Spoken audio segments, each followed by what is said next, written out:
नमस्कार प्रिय दर्शकों, आप सभी का हमारे YouTube चैनल पर हार्दिक स्वागत है। दोस्तों, आज मैं फिर हाजिर हूँ नया वीडियो नई जानकारी के साथ। आज की वीडियो में आप देखेंगे कि एक तीतर पक्षी होता है। जो तीतर पक्षी सबसे चंचल माना जाता है। इसको शिकारी लोग अपने शिकार के लिए पीछे पड़े रहते हैं। प्रिय दर्शकों, इस कहानी में जो तीतर पक्षी होता है उसकी पत्नी बड़ी परेशान रहती है, चिंतित रहती है कि पिया जी, हमारे जो बच्चे होंगे कहीं ऐसा नहीं हो कि हमारा जो पुत्र होगा वही मेरे से शादी कर ले और मैं उसकी पत्नी बननी पड़े। दोस्तों, आज की कहानी में आप यही जानेंगे कि किस प्रकार से एक माँ ने अपने ही पुत्र के साथ विवाह कर लिया और उसके पुत्र का पुत्र पैदा करना पड़ा। प्रिय दर्शकों, आप सभी जानते हैं कि माँ और पुत्र से बड़ा कोई पावन पवित्र रिश्ता नहीं होता है। क्योंकि दोस्तों, जो बच्चा 9 महीने पेट में रह के आता है, कहीं भगवान की ऐसी कृपा हो, बेमाता का ऐसा लेख हो और उसी बेटे के साथ शादी करनी पड़े, उसी बेटे की पत्नी बननी पड़े, तो ये कितनी शर्म की बात होती है। लेकिन दोस्तों, इस वीडियो में आप जानेंगे कि यदि ऊपर वाले को इस तरह से मंजूर है और बेमाता ने इस तरह से भाग्य में लिख दिया है तो वो टल नहीं सकता है। जो भी दर्शक मित्रगण मेरे चैनल से नए जुड़े हो, चैनल को सब्सक्राइब कर ले और बेल आइकन को प्रेस कर ले ताकि आने वाले वीडियो का नोटिफिकेशन आप तक सभी तक पहुंच सके। प्रिय दर्शकों, अब मैं वीडियो शुरू करता हूं। पौराणिक काल की बात है कि एक जंगल में तीतर का एक जोड़ा रहता था, पति पत्नी का। दोस्तों, तीतर की पत्नी अक्सर परेशान रहती थी कि पिया जी, अब मैं गर्भवती हो गई हूँ और मेरे मन में बहुत तरह तरह के विचार ख्याल चलते रहते हैं, मैं बड़ी परेशान हूँ। तीतर पक्षी अपनी पत्नी को समझाता है कि देखो भाग्यवान, वैसे तो सभी जब बच्चा घर में आता है तो खुशी का, हर्षोल्लास का माहौल रहता है, लेकिन आप परेशान क्यों हो? आप अपनी परेशानी की वजह मुझे बताइए। दोस्तों, तीतर की जो पत्नी है वो कहती है कि यदि हमारे घर में पुत्र हुआ और न जाने वो बड़ा होकर के मेरे साथ क्या क्या कर्म करेगा, कहीं ऐसा नहीं हो कि वो मेरे साथ ही गलत काम करना चालू कर दे। दोस्तों, तीतर पक्षी अपनी पत्नी को समझाता है कि भगवान, ऐसा नहीं होता है। जो ऊपर वाले को मंजूर होता है, जो बेमाता ने लिख दिया होता है, वही होता है। प्रिय दर्शकों, कुछ दिन बाद तीतर पक्षी की जो पत्नी होती है वो अंडों को देती है और अंडों से सुंदर सुंदर बच्चे निकल आते हैं। लेकिन उस तीतर पक्षी की जो पत्नी है उसको बार बार यही ख्याल रहता है कि कहीं मेरे साथ मेरा बेटा गलत कर्म नहीं करे और मेरे साथ इस तरह का दुष्कर्म होगा तो मैं इस धरती पर किसी को मुंह दिखाने लायक नहीं रह जाऊंगी। इससे तो बढ़िया है कि मैं जीते जी अपने आप को ख़त्म कर लूँ। तीतर पक्षी अपनी पत्नी को समझाता है कि देखो भाग्यवान, ऐसा नहीं होता है। इसके लिए मैं आपको एक छोटी सी कहानी के माध्यम से समझाने की कोशिश करूँगा। आप उस कहानी को पूरी ध्यान से और तन्मयता से सुनेंगे तो आपका जो चिंता है, आपकी जो व्यथा है, हमेशा हमेशा के लिए मिट जाएगी। प्रिय दर्शकों, वो तीतर अपनी पत्नी को अपनी कहानी बताता है कि एक बार एक बेमाता होती है जो धरती पर अर्थात रेत पर कुछ लिखती है और बार बार उसको मिटा दे रही है। प्रिय दर्शकों, उसी समय उसकी लड़की होती है बेमाता की, वो ये सब घटनाक्रम देख रही थी कि अब उसकी माँ धरती पर अर्थात रेत पर क्या लिख रही है और बार बार से क्या मिटा रही है। दोस्तों, वो जो बच्ची थी उसने पूछ लिया अपनी माँ से कि माता, आप क्या लिख रही हो और बार बार से क्या इसको मिटाए जा रही हो। बेमाता अपनी पुत्री को समझाती है कि देखो बेटा, मैं संसार में हर जो प्राणी पैदा होता है उसका भाग्य लिखती हूँ और जो मैं लिख देती हूँ वही उसके पूरे जीवन काल में पूरा घटनाक्रम चलता है। कब उसको हानि होगी, कब लाभ होगी, कब उसका पाप होगा, कब पुण्य होगा, किसके साथ शादी होगी, किसका कैसे उसके बेटा बेटी घर में जन्म लेंगे और आगे इनके बेटा बेटी इनके साथ क्या करेंगे, सारा घटनाक्रम पहले से ही मैं लिख देती हूँ। दोस्तों, इस प्रकार की जब बातें बताई तो उस लड़की को उत्सुकता हुई और अपनी माँ से पूछ बैठती है कि देखो माँ, यदि आप भाग्य लिखती हो तो मेरा भी भाग्य बता दीजिए कि मेरे भाग्य में क्या लिखा है। पुत्री के ये सब पूछने पर वह अपनी बेटी को बताती है कि बेटी, अभी तुम बड़ी हो जाओ, धीरे धीरे सयानी हो जाओ, शादी लायक हो जाओ, अभी आपको ये सब कुछ समझ में नहीं आएगा। दोस्तों, इतनी बात कहने के बाद लड़की अपनी जिद छोड़ देती है और वो बात को भूल जाती है। जब धीरे धीरे 15-16 साल के बाद लड़की बड़ी हो जाती है, सयानी हो जाती है, अर्थात शादी के लायक हो जाती है, फिर वो अपनी माँ से पूछती है कि माँ, आपने मेरे भाग्य में क्या लिखा है, मेरी शादी कहाँ होगी, किसके साथ होगी, मेरा जीवन काल कैसा रहेगा। प्रिय दर्शकों, बेमाता अपनी बेटी से कहती है कि पुत्री, तुम्हारी शादी तुम्हारे ही पुत्र के साथ होगी, ऐसा मेरे आपके भाग्य में लिखा है। दोस्तों, जहाँ पुत्री ने ये बात सुना वो तो आग बबूला हो गई और खून के आंसू रोने लगी और अपनी माता को भला बुरा कहने लगी। पुत्री बड़ी चिंतित हो जाती है और क्रोधित भी हो जाती है।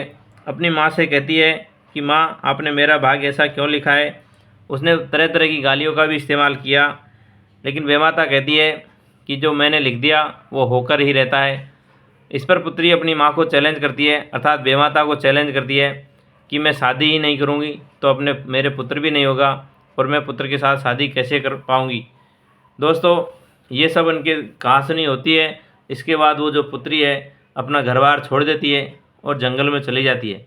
जंगल में जा कर के उसने एक छोटी सी कुटिया का निर्माण किया और वो कुटिया के अंदर रहती और भगवान का नाम जपती। और क्योंकि उसको एक दिमाग में यही चलता कि मेरे किसी भी मर्द के साथ संपर्क अगर हो गए तो मैं उसके साथ शादी कर बैठूँगी या उसके साथ ज़बरदस्ती बलात्कार हो जाए या क्या हो जाए और पुत्र पैदा हो जाए। तो उसने ये सोच लिया कि मुझे किसी मर्द की शक्ल देखनी नहीं है तो मेरे बच्चा कैसे हो पाएगा।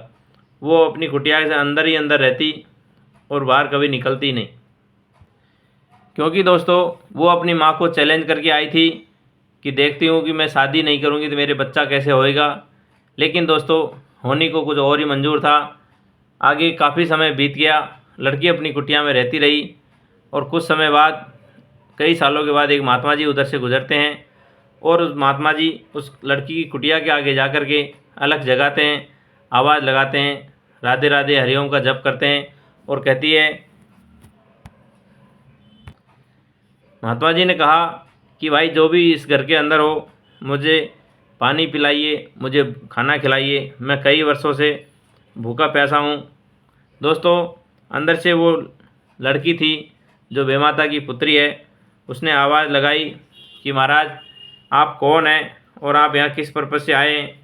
दोस्तों, महाराज कहते हैं, ऋषि कहते हैं कि मैं एक ऋषि हूँ, महात्मा हूँ और मुझे बहुत तेज़ भूख और प्यास लगी है, क्या आप मुझे खाना और पानी दे सकती हो। अंदर से आवाज़ आती है कि महाराज कुछ समय रुकिए, मैं आपको पानी का इंतज़ाम और खाने का इंतज़ाम करती हूँ। दोस्तों, वो लड़की को किसी भी मर्द की पुरुष की शक्ल नहीं देखनी थी, इसीलिए अंदर से ही बाहर हाथ निकाल देती है और पानी दे देती है और पर्दे के पीछे से ही खाना सरका देती है। दोस्तों, महात्मा खाना खा करके और पानी पी के तृप्त हो जाते हैं और उसका दिल अंदर ही अंदर, उसको ये नहीं मालूम था कि जो अंदर रह रही है वो स्त्री कुंवारी है या पति पत्नी रहते हैं, गृहस्थी रहते हैं अंदर, उसको ये कुछ मालूम नहीं था। और ऋषिवर उसको कहते हैं कि बेटा, मैं तुमको एक आशीर्वाद देना चाहता हूँ, आपके 9 महीने बाद एक सुंदर पुत्र पैदा होगा। दोस्तों, उधर बेमाता का भी आशीर्वाद मिला हुआ था इसको, इधर महात्मा जी ने भी इसको आशीर्वाद दे दिया। उसको तो मालूम ही नहीं था कि ये लड़की कुंवारी रहती है यहाँ पे, लेकिन दोस्तों उसने तथास्तु कह दिया। अब 9 महीने बाद उस लड़की के गर्भ से एक सुंदर पुत्र, बिल्कुल गोरा चिट्टा और इंद्र के जैसा तेज, इतना प्रतापी बच्चा उसके पेट से पैदा होता है। लेकिन दोस्तों, इस लड़की को तो ये सब समाज के डर से ये सब बच्चा रखना ही नहीं था। बच्चा पैदा हो गया महात्मा जी के आशीर्वाद से। अब इस घटना में आप सोचेंगे कि क्या इस प्रकार से भी बच्चे पैदा हो सकते हैं, क्योंकि दोस्तों कहा जाता है कि बिना बीज के वृक्ष बनता नहीं और बिना सहवास के बच्चे पैदा नहीं होते। ये बात साइंस भी जानती है और हम सब भी जानते हैं। लेकिन प्रिय दर्शकों, कभी कभी आपने देखा होगा कि कुछ चमत्कार, कुछ घटनाएं ऐसी घट जाती है जिसमें आप देखते हैं कि गाय के भी आज आदमी के शक्ल का बच्चा हो जाता है, कभी बकरी के भी ऐसा हो जाता है। दोस्तों, कभी कभी आपने देखा होगा कि औरत के भी जो बच्चे पैदा होते हैं, कभी दो मुंह के हो जाते हैं या कभी किसी के पूँछ आ जाती है। अब इसको दोस्तों, इसके आगे साइंस भी फेल होती है, क्योंकि ऊपर वाले का चमत्कार जब होता है तो कुछ अजीबोगरीब भी घट जाता है कभी कभी। अब ये महात्मा जी के आशीर्वाद से इसको बच्चा पैदा हुआ। अब आप इसको मानिए चाहे ना मानिए, इसमें विरोधाभास है, लेकिन दोस्तों जो हुआ है पौराणिक काल में वही मैं आपको इस कहानी में बता रहा हूँ। सत्य घटना पर आधारित है, क्योंकि जो भाग्य में लिख जाता है, कभी कभी आपने देखा होगा आदमी मरते मरते बच जाता है, और कभी कभी आपने ये भी देखा होगा कि जो आदमी कितना ही सुरक्षित खड़ा हो लेकिन मौत आती है तो उसको वहाँ भी मार जाती है। इसलिए दोस्तों कुछ कहा नहीं जा सकता है। घटना जो घटी है और आज भी घटती है, आप सब ने देखा होगा कि कभी कभी कोई आदमी सुई के नोक के बराबर मौत अगर आती है और उसको छू कर के निकल जाती है। इसलिए दोस्तों मेरा इसमें आपको कोई ज़ोर ज़बरदस्ती नहीं है कि आप इस तथ्य को 100% मानिए, बाकी आपकी मर्जी है। अब दर्शकों, इस लड़की को जो बच्चा पैदा हो गया, इसने निर्धारित किया कि मैं इस बच्चे को रखूँगी नहीं और मैं इसको कहीं न कहीं ठिकाने लगा देती हूँ, ये जिए चाहे मरे, मुझको इससे बच्चे से कोई लेना देना नहीं है। प्रिय दर्शकों, ये लाल कपड़े में बच्चे को लपेटती है और ले जा करके धीरे धीरे कहीं जा रही थी। इसने देखा कि एक गांव में एक कुम्हार जो हाउ के अंदर मिट्टी का जो बर्तन उनको पकाता है, उसने सोचा कि मैं बर्तनों के नीचे इस लड़के को रख देती हूँ। जब कुम्हार हाउ पकाएगा और वो लकड़ियों में या जो घास फूस होता है लकड़ियों मिट्टी को पकाने के लिए, जब उसमें आग लगाएगा तो ये बच्चा भी जल करके खाक हो जाएगा और ख़त्म हो जाएगा। दोस्तों क्योंकि उसको तो ये बच्चे से दूर रहना था, उसको बेमाता का मिला हुआ ये आशीर्वाद समझो, वरदान समझो या श्राप समझो, क्योंकि उसको ये मालूम था कि मैं अपने ही पुत्र के साथ शादी करूँगी, इसलिए मुझे ये पुत्र पहली बात तो पैदा ही नहीं होना था। अगर हो गया तो मुझे इसको जीवन दान देने की कोई ज़रूरत नहीं है और मुझे इसको ख़त्म कर देना है। तो दोस्तों वो उसको हाउ के अंदर रख कर के वहाँ से चली आती है। कुछ समय बाद वो लड़का चिल्लाता है, रोता है, तो कुम्हार और कुम्हारी दौड़ते दौड़ते आते हैं, और जैसे ही उन लोगों ने देखा कि आवाज़ कहाँ से आ रही है, कुछ मटकियों को उठाया तो देखा कि लाल कपड़े के अंदर एक तेज प्रतापी वीर परम चक्र से सुशोभित एक बच्चा अंदर से खिलखिलाहट करता हुआ दिखाई दिया।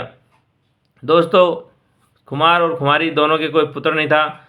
उन दोनों ने उस बच्चे को बड़ा चाव से, बड़े प्यार से पाला पोसा और भगवान का शुक्रिया अदा किया कि हे भगवान, हम तो नापुत्री थे, आपने हमें बच्चा दिया, किस रूप में दिया ये हम भी नहीं जानते कि हमारे इस तरह से आज घर में बच्चा मिलेगा। दोस्तों वो दोनों भगवान को आशीर्वाद मान करके धन्यवाद अदा करते हैं और उन बच्चे का पालन पोषण करते हैं। कुछ समय के बाद बच्चा बड़ा होने लग जाता है और 15-16 साल के बाद उसको राजा के महल में एक नौकरी मिल जाती है, अर्थात काम मिल जाता है। दोस्तों उसको काम मिला कि घोड़ों को संभालेगा, घोड़ों को घास फूस खिलाएगा और जो भी अड़ियल घोड़ा हो उसको ट्रेंड करेगा।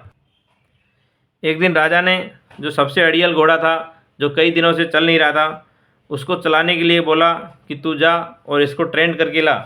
दोस्तों अब ये लड़का कोई साधारण लड़का नहीं था।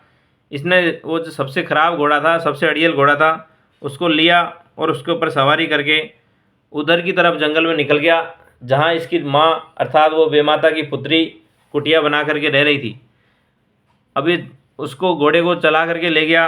उधर बेमाता की जो लड़की थी कुटिया से देख रही है कि ये रूपवान, ये गुणवान, ये इतना इंद्र के तेज जैसा बालक, ऐसा लड़का मैंने कभी देखा नहीं, ये लड़का आज यहाँ कहाँ से आ गया।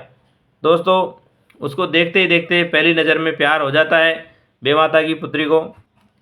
अब बेमाता की पुत्री उस चमकीला बदन वाला, इंद्र जैसे तेज वाला जो बालक है, लड़का है, उसके ऊपर मोहित हो जाती है और उसको चुप चुप करके देखती है।